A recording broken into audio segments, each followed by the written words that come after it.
All right, all that's left is Gamestetic Game of the Week. I am prepared. I am prepared, I swear. And I do want to ask for forgiveness. This is I'm cashing in a big game here. I do apologize. You know, with Gameset Game of the Week, we O- try to always avoid the big ones, right?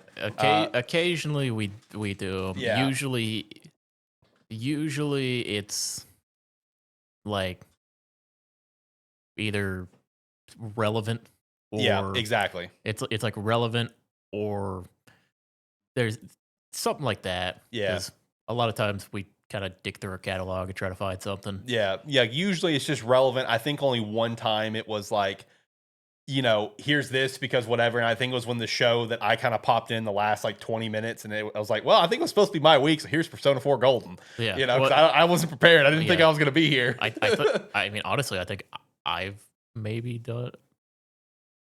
I've done a couple like pretty well known Yeah, yeah, ish, at least franchises. yeah, But yeah, it is what it is. yeah. It's like sometimes it just makes sense. And this is one of those that it just makes sense because what I'm going to be shouting out is my favorite Nintendo Switch game.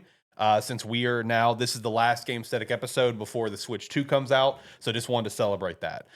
So for Game Static Game of the Week, I'm going to shout out, and I did have to think really long and hard about this, about what was my favorite Switch game between a couple. But I think the hours played and the amount of I want to go back and replay this game is enough to speak for it. So let's shout out Fire Emblem Three Houses. Now that the Switch 1 has officially come to a close, I think I can probably say that was my favorite Switch game because the amount of times I've played it, I still want to go back and replay it and just experience the game and play it in a lot of different ways. If you've never played a Fire Emblem game, this is a great game to get you into the franchise. It's very user friendly, and it's just it's so cool with all the different options and routes you have for the game. Where you come in as a professor of an academy and get to choose your house between the three major houses of the Black Eagles, the Blue Lions, and the Golden Deer, all featuring a wide variety of characters. And then from there, it takes you on to the three different routes that those characters follow. One of those three routes does also feature another route you can choose as well based on your choices. So technically, there's four total story routes to play in the game, and those story routes change based off once you get to part two of the game. Basically, part one for all three is pretty much spit for spat the same content, but just with your Yeah. new characters.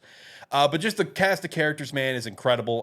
Claude with the Golden Deer has become one of my favorite video game characters out there. Joe Ziga, who voiced him, did an incredible job. Dimitri is an incredible character as well. The Black Eagles has some great characters, like Petra is amazing. I know you're a big Caspar guy. Dorothea's great. Edelgard's got a good story behind her as well. It's just the characters can really draw you in, man.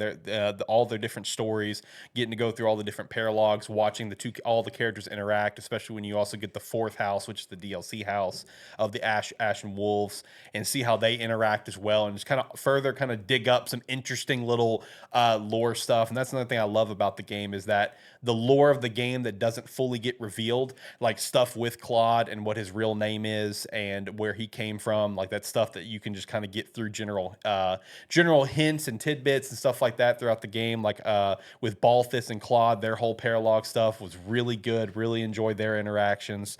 But then also just the tactics element for it. It's just it's a good tactics game. I wouldn't necessarily say it's the greatest tactics game that's ever been created in terms of the gameplay, but the gameplay is very good. And if you really want to spice up your game on future playthroughs, just be like Zach and take a character that is by no means supposed to be a certain role and make them that role. You can make anybody anything in that game. You can take a character that's meant to be like an archer and end up being like a bow knight and turn them into a freaking mage if you want to. Go have fun. Go be like Zach and have a great time. But no, Three Houses, man. I've played every route. I love the game. I love the characters. This is, I think, like I said, probably my favorite Switch game. It was between that and probably like Tears of the Kingdom. But just thinking about like I've yet to go back to Tears of the Kingdom, even just to dick around, and I continuously go back to Three Houses. Right? Yeah. Like I think I've got like Three Houses is not my most hours on a Switch game. That's going to be Pokemon Shield. I was gonna say, I knew it was It's that one. Shield. But I mean, like in terms of it being a story-driven game. Once you beat the game, you're done. I mean, it's by far my most. I mean, I had like 300 plus hours on Three Houses. Yeah. I can sing nothing but praises about the Oh game. yeah. I love the game. I only ever did one playthrough of the game because I've gotten better about it over time. That was back when I would play like a game that you could play through and have different routes and Yeah, stuff yeah. on. I had a harder time going like when I finished it, going back and actually playing different routes on it Mhm. because uh I would I would be too attached to what I had just done. Right, right.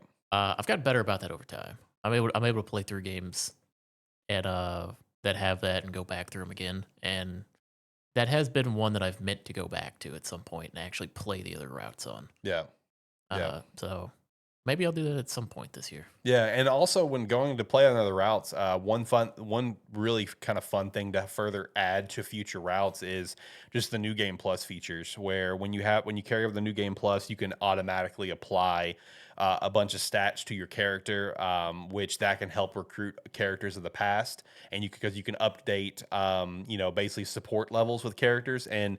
You can recruit people from other houses to be part of your house, without doing New Game Plus, but it just takes a little work. Like you need to be up in a certain skill.